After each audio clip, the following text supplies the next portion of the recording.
think the wild beast starts human, but I think that the wild beast is then inhabited by Satan, much as Judas was inhabited by Satan. But in Judas's case, lucky guy, not really. Satan left him. Judas realized the heinousness of his crime, and he hung himself from a tree. Hello, everyone. Martin Zenner. This is the Revelation series, once again coming to you from the laundry room. You are on the laundry cam.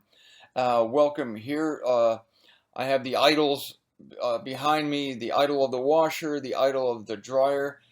They do kind of look like they're lording it over, and certainly the washer and dryer do lord it over the laundry room. The dryer is set upon high. We know that Israel worshiped their false gods on the high places. These be your gods, O Israel. But since I am known to wear the same clothes for a week, I am not subject. I do not succumb to such temptations as the gods of the dryer and the washer. So today, I am going to talk to you about the number of the beast. The number of the wild beast is the number of humanity. Both numbers are the same because they represent humanity and the wild beast. And you know what that number is. But going back for a second to why I think it's important to know that the wild beast begins as a human. For one thing, it says it's the number of a man, This is the genitive case of the noun mankind, anthropos.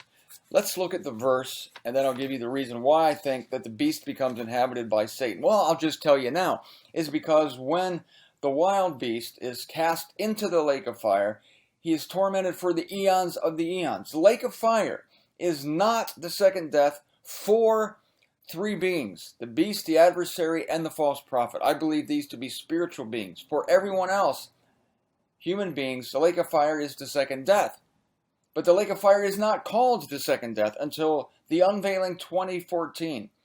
It is not the second death in Revelation 2010 when the beast, the adversary, and the false prophet are cast there. Human beings would be destroyed immediately by fire. Since the wild beast, adversary, and the false prophet are not, it tells me that they are now supernatural beings. What happens to the human being who is the wild beast, who becomes inhabited by Satan or a demonic spirit? Yeah, you're right. It's not going to be Satan himself, because the adversary is his own entity. And the three cast into the lake of fire alive are the beast, the adversary, and the false prophet. Therefore, the adversary himself cannot be inhabiting the wild beast.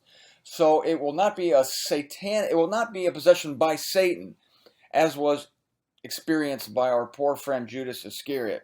It will be a high-ranking spiritual adversary who will inhabit the wild beast, or so I believe. I can't bring myself to be really adamant on this, as I usually do. Things I'm sure of, I can be more adamant. Things I'm not 100% sure of, I will tell you that. And so I will hedge my bet somewhat, but it's just curious to me why this passage I'm about to read you would say it is the number of a man, and then later this man is cast into the lake of fire where he's tormented for the eons of the eons. Humanity is not tormented for the eons of the eons in the lake of fire. They are dead. Thus, the lake of fire is the second death. And I'm smart enough to know what death is. Some people don't. Many, many people I have talked to don't know what death is. They think it's another form of life. That's why God has to say in Revelation 20, I don't know where it is, 5 or 5:10, the dead do not live until the 1,000 years are finished. That might be Revelation 5:10, or it might be 20 verse 4. The dead do not live.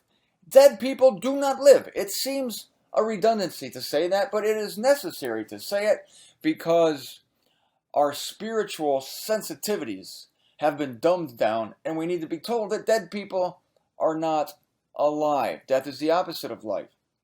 Even when used figuratively, it describes someone who is dead to the things of the world. It's as though they are unconscious. It is as though they are non-responsive to things. That guy's dead to the world. He's dead to everything you tell him. Well, the only reason we know what that figure means, the guy's obviously not dead, he's walking around, is that we know what literal death is. It is oblivion, it is unconsciousness, it is to be lacking a soul. That is, there's no perception, there's no knowledge of anything in the grave. And that verse would be found in Ecclesiastes chapter 11. So, anthropos is the word used. I promised you I was going to read this, haven't done it yet. I'm going to do that right now. From the laundry room here on 17th Street, Southwest in Fort Lauderdale, Florida. Now let me find the passage here. I've read it to you a couple times, but I want to read it to you again. Here is wisdom. No. Start here. Verse 17. That no one may be able to buy or sell except the one having the emblem of the wild beast or its name or the number of its name. Here is wisdom. Let him who has a mind calculate the number of the wild beast, for it is the number of humanity. I know the Concordant version and every other version says mankind, but this is a sexist translation. It's not mankind, it's humanity. So the number of humanity is the same number of the wild beast. So it's the number of a man and it's the number of a breed of creation, namely humanity, and its number is 666. And now, to give you the significance of that. So, well, I'm going to do that. Yes, I am going to do that.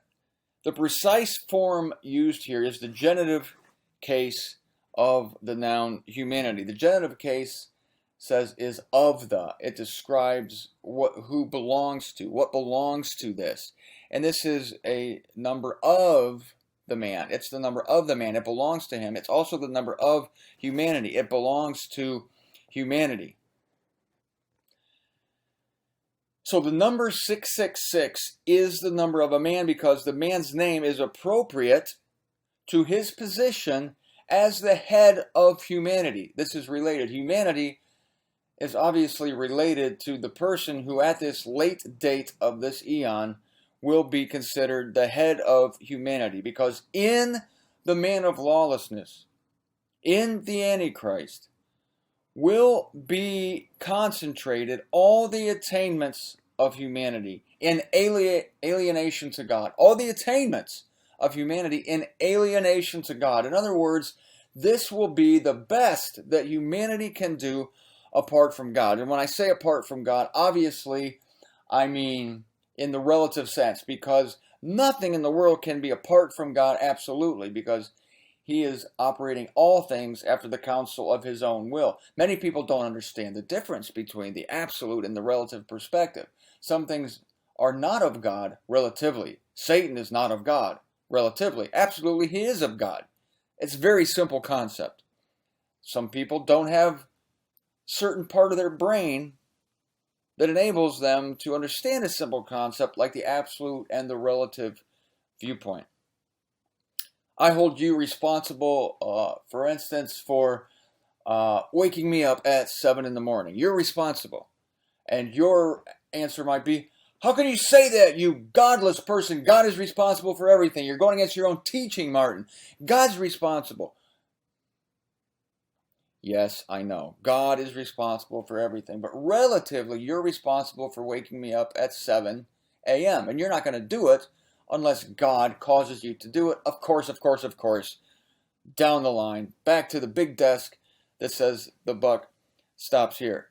So all the attainments of humanity in alienation from God, not of God, apart from God, relatively speaking, are found in the Antichrist. He is the flower of the race. The race has finally budded.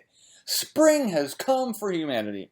You remember that thing they called the Arab Spring a couple years ago, where we had this great sweeping reforms coming to the Saudi Arabia region, and it turns out that it's just another form of terrorism. So the spring, the flower of everything humanity can do, it smells nice at first, but it soon stinks. Yeah, like if an egg frying smells good at first, you leave it on there, it stinks. Many things smell good at first, they stink later. When we wake up in the morning, my fellow human beings, we stink. Then we recover by putting on deodorant, brushing our teeth, putting on cologne. By the end of the day, we stink again. You've left us too long. Now we go to bed. We're pretty much one big stinkwad in bed. Then we have to go through the whole process again. Humanity, in one sense, humanity at its core is godlike. God made humanity, Elohim made humanity in its own image.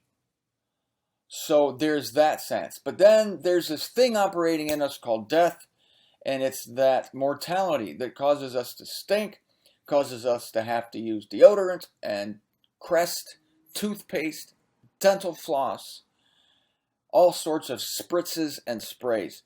And this is going to happen with the Antichrist. I'm telling you this. The Antichrist is going to be the spritzed version of humanity. Everything humanity contains, everything humanity can be. The key phrase is in alienation from God.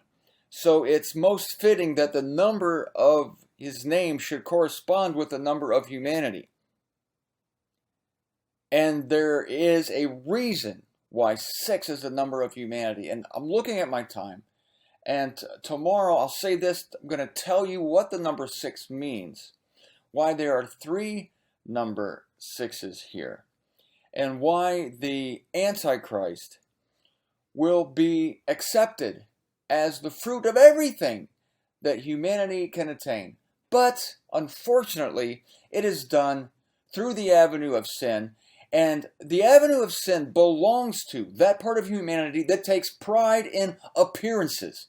That part of humanity that sins, that falls short of the glory of God, that it's interested in how things look and how things smell, in the flower, the bud, not the roots, but what you see on the outside.